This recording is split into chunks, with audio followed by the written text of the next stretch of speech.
プロシアの歴史後、1519年の帝国選挙とフレデリック・ザ・ワイズ。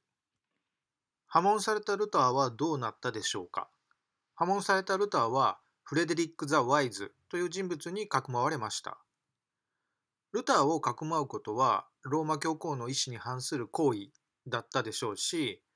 帝国議会の決定、カール5世の意思にも反する行為でもあったはずです。にもかかわらず、なぜフレデリック・ザ・ワイズはルターをかくまえたのでしょうか。この疑問を探る第一歩として1519年の帝国選挙を考えてみます。まずはじめに一般的な帝国選挙の流れを見てみましょう。最初、前の皇帝が亡くなります。そこから1ヶ月以内に帝国選挙が招集され、新しい王が選ばれます。で、その新しい王が戴冠式を経て新皇帝即位。こういう流れだったようです。新しい王が決まるまでの皇帝不在期間、皇帝職を代行したのは帝国ビカール2人いました。帝国選挙で新しい王を選ぶ人、プリンスエレクターは聖職の人間が3人、世俗の人間が4人、合わせて7人いたようです。では実際1519年当時、プリンスエレクターだった人を眺めてみます。気になるのは、聖職マインツ大司教と世俗ブランデンブルク選定公。この2人はホーヘンゾーレン家の兄弟で、お兄さんがブランデンブルク選定公、弟がマインツ大司教でした。次は世俗ハンガリー王。この人の奥さんはカール5世の妹でした。世俗4人のうち2人は帝国ビカールを兼ねていました。今度は実際の1519年の帝国選挙の流れを見てみましょう。1519年1月にマクシミリアン1世が亡くなり、6月帝国選挙で新しい王カール5世が選ばれ、戴冠式は1530年。こういった年月の流れでした。選挙に立候補したのはカール5世、フランシス1世とヘンリー8世。この選挙では帝国ビカールだったフレデリック・ザ・ワイズが教皇の推薦を受けて立候補し、新皇帝に即位するものと思われていました。が、彼はそれを辞退しました。なぜフレデリック・ザ・ワイズは自らが新皇帝になることを辞退したのでしょうか。それを探るために、レオ10世はなぜフレデリック・ザ・ワイズを新皇帝に望んだのか、それを考えてみたいと思います。実際に立候補したカール5世、フランシス1世とヘンリー8世、立候補の可能性のあったフレデリック・ザ・ワイズ。この4人の中でなぜレオ10世がフレデリック・ザ・ワイズを望んだのかです。王を選ぶ側の人間、プリンスエレクターはすべてドイツ人でした。ドイツ以外の土地の人間が立候補しても新しい王に選ばれる可能性は極めて低かったように思えます。実際フランスは随分前から帝国選挙には無関係だったようです。それが突如1519年になって帝国選挙に立候補者として名乗りを上げてきたようです。フランシス1世は自らが皇帝になることによってトルデシリアス条約をどうにかしたかったのかもしれません。フランシス1世が皇帝になりたかった理由、それは教皇にさらに強く物申せる立場になりたかったからだと思います。レオ10世がフランシス1世を皇帝に望まなかった理由、それは1516年にボローニャのコンコルダートがあったからだと思います。ボローニャのコンコルダート、これによってレオ10世はフランス国内の教会の権限・権益をフランシス1世に持っていかれてしまっていました。レオ10世にすればフランシス1世に持っていかれた権限をローマに取り戻したいと願っていたはずです。レオ10世がフランシス1世を新皇帝に望まなかったのは、これ以上ヨーロッパ内でフランシス1世の勢力を大きくしたくはなかったからだと考えます。だったとするなら、レオ10世はフランシス1世の強力なライバル、カール5世を新皇帝に望んでも良さそうな気もしますが、実際に望んだのはフレデリック・ザ・ワイズでした。なぜでしょう。ヨーロッパの外、新世界へ目を向けてみます。この時代、この時点で、新世界争奪レースで、ハプスブルク家カール5世は独ソ体制を築きつつありました。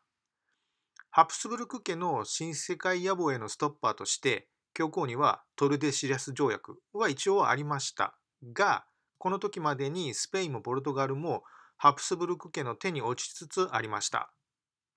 これ以上新世界においてハプスブルク家の権力を同在させるのは危険極まりない。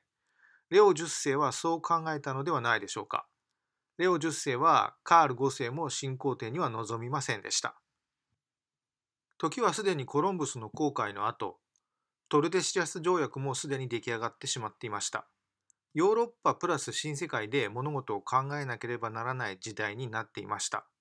フランシス1世とカール5世、そのどちらかについたり離れたりしていれば、教皇が自らの権力を何とか維持できる、そういう時代ではなくなっていました。ローマは基本ヨーロッパ本土です。教皇がヨーロッパ本土以外の土地の人間、イングランド王に新皇帝を望むことはまずなかったように思えます。となると消去法的に残りは副皇帝ともいえる帝国ビカール、フレデリック・ザ・ワイズだったのではないでしょうか。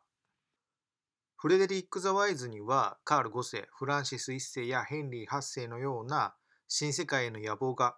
あったかもしれませんが、あまりはっきり見えてきません。実際、彼が企画した新世界探検航海は歴史の表には出てきていません。加えて、フレデリック・ザ・ワイズは多少はハプスブルク家カール5世に対して物申せる立場の人物でもあったようです。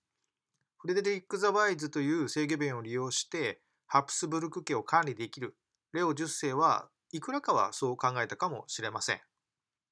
レオ10世がフレデリック・ザ・ワイズに期待したのは、フランシス1世に持っていかれた教会の権限をローマに取り返すこと、新世界制覇に独走しつつあるハプスブルク家カール5世の勢いを弱めること、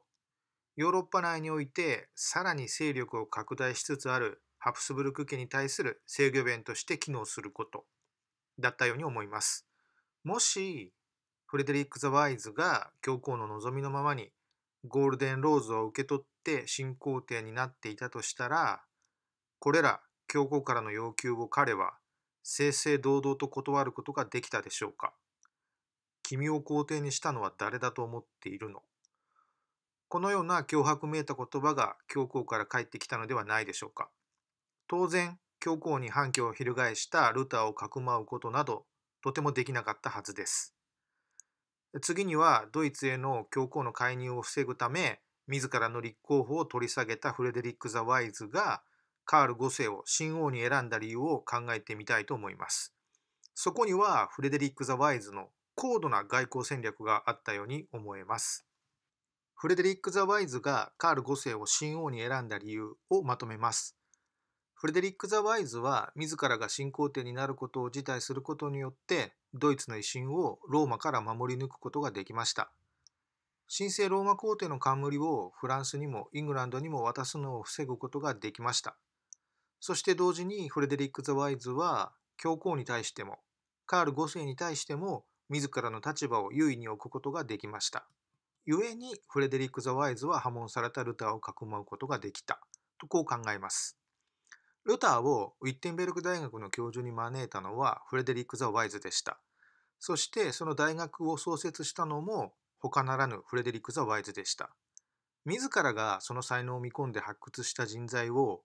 権力者たちの権力闘争のための大げさで偽りに満ちた裁判の犠牲者にしてしまうことにフレデリック・ザ・ワイズは耐えられなかったのではないでしょうか。生まれて間もなかったプロテスタントはフレデリック・ザ・ワイズの知略に富んだ行動によってかろうじてその名脈を保つことができました。結果的にこのプロテスタントの流れが生まれたばかりの小さくか細くか弱いプロテスタントの流れが後々のプロシアの大きな発展につながっていったような気がします。今回は以上です。ありがとうございました。